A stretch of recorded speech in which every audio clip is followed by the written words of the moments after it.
Welcome back to part 3 of The Elements of Eloquence by Mark Forsyth. Now, we are on chapter 2, as we had read chapter 1 last time and the preface before that. And I highly recommend, if you are new to this series, that you go back and watch those, because this is a book about the forms of rhetoric, which don't sound all that interesting until you kind of, stumble upon them on accident and think, wow, that's a great line, and then wonder what makes that line so great. Chapter 2 is for Polyptoton, which had a great transition, if you remember, from chapter 1. So, let's get started. Poor Polyptoton, at least that's how I believe it's pronounced. Polyptoton. I don't highly doubt it's Polyptoton. Polyptoton, because it's British. Poor Polyptoton is one of the lesser-known rhetorical tricks. It has no glamour. It isn't taught to school children. It has a silly name which sounds a bit like polyp, a word for a nasal growth. In fact, it comes from the Greek word for many cases, but that hardly makes up for it. Even once you've explained that that's because it involves the repeated use of one word as different parts of speech or in different grammatical forms, Polyptoton remains incorrigibly unsexy. This is a trifle unfair, especially as one of the best-known examples of Polyptoton is a song that is sometimes said to be about oral...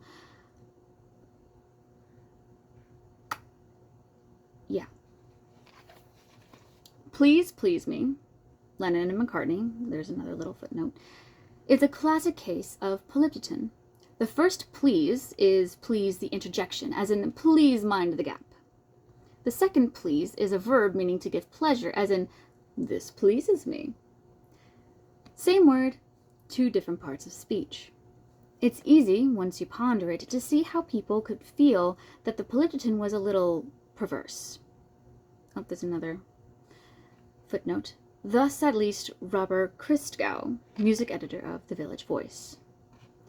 Whether the song is actually about matters carnal or emotional is beyond the scope of a book like this.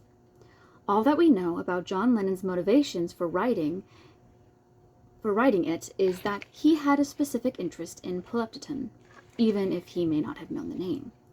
When Lennon was a child, his mother used to sing him a Bing Crosby song called Please. The lyrics went like this. Please, lend your little ear to my please.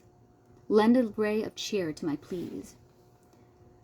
And Lennon's explanation of his own lyrics in a Playboy interview in 1980 was that in that song, I was always intrigued by the double use of the word please. Of course, in those lyrics, the second please is spelled P-L-E-A-S, but that doesn't matter. It's still Polyptoton if the words have a close etymology.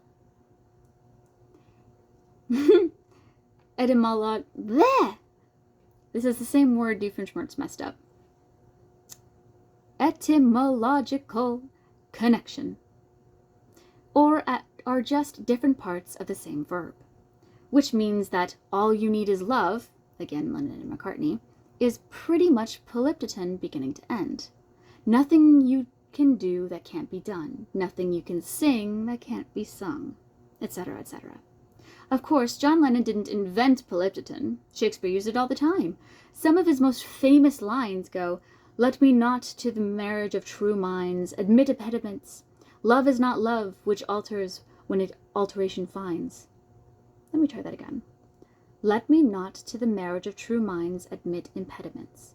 Love is not love, which alters when it alteration finds, or bends with the remover to remove.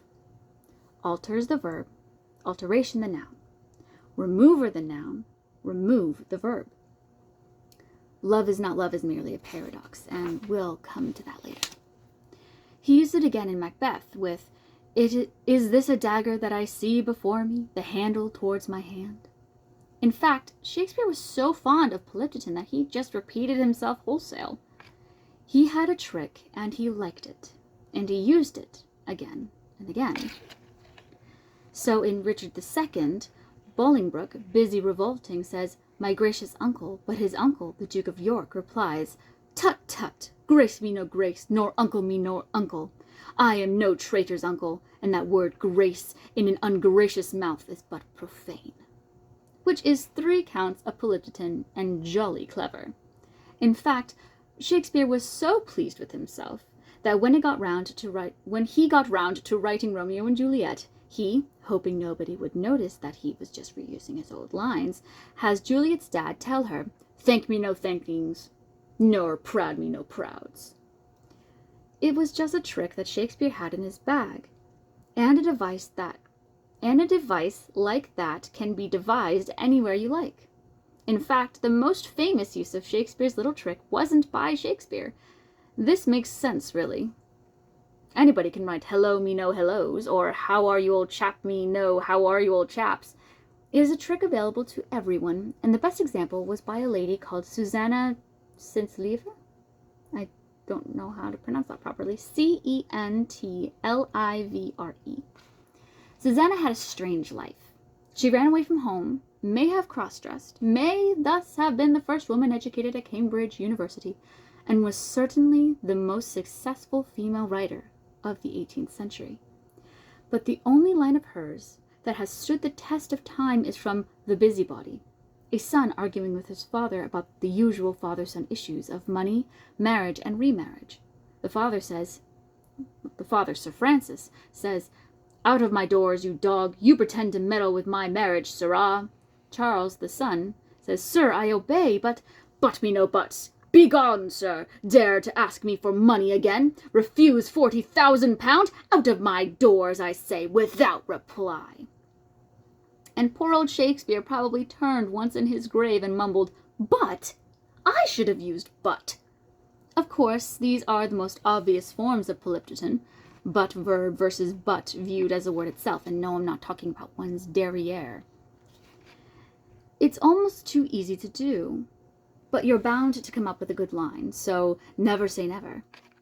Much more subtle are Shakespeare's "speak the speech" or the rain it raineth every day, both of which could be shortened to "speak" or "it raineth," but they wouldn't sound as good. The Son of God tended to use subtler polyptotons. "Give us this day our daily bread, and forgive us our trespasses, as we forgive them that trespass against us." It is a pretty neat double. So just as a little recap, Polyptoton is a favorite of Jesus, Shakespeare, and John Lennon. With a trio like that, one can almost forget the smaller voices. Moses' wife saying, "I have been a stranger in a strange land," or William Blake's "Piper, pipe that song again." Polyptoton, even though nobody has ever heard of it, succeeds, and nothing succeeds like success. Polyptoton is the sort of rhetorical trope you use when you're the first man on the moon, unless cruelly messed up by the radio transmission. Neil Armstrong's actual words were, beginning on the ladder of the Lunar Excursion module, "I'm going to step off the LEM now," and then as his boots touched the moon, "That's one small step for a man, one giant leap for mankind." Except that static on the radio cut in, and the A for a man got cut out. This was problematic, as it meant that the phrase came out utterly meaningless. Without an indefinite article to specify that the small step is being taken by one particular fellow, man is being used as a general noun, meaning mankind. So the transmission to Earth essentially says, "That's one small step for mankind, one giant leap for mankind," which rather ruins the point, not to mention the Polyptoton. Of course, you have a bit of Polyptoton left. There's the "to step off" verb against the "one small step" noun. But nonetheless, it would have been good to begin our first extraterrestrial jaunt with a good, meaningful double Polyptoton. I should point out that there is a theory that it wasn't the static's fault and that Neil Armstrong simply fluffed his own lines. Something that you could perhaps forgive him, considering the stressful circumstances. It is hard, polyptonically, to talk the talk when you're also trying to moonwalk the moonwalk. With the missing A returned, the full phrase is also a great example of antithesis. Which leads us solidly into Chapter 3, Antithesis. And that's it for Chapter 2. Each chapter itself is not very long, and honestly, I could probably read more in one sitting, especially since the next one is 4 pages long. But considering how this one also wasn't that long and still took me, I'm guessing, probably around 15 minutes, I think I should probably keep it short. I don't want to make anyone's eyes glaze over, as it were. So, I hope you enjoyed, and I hope that you tune in next time.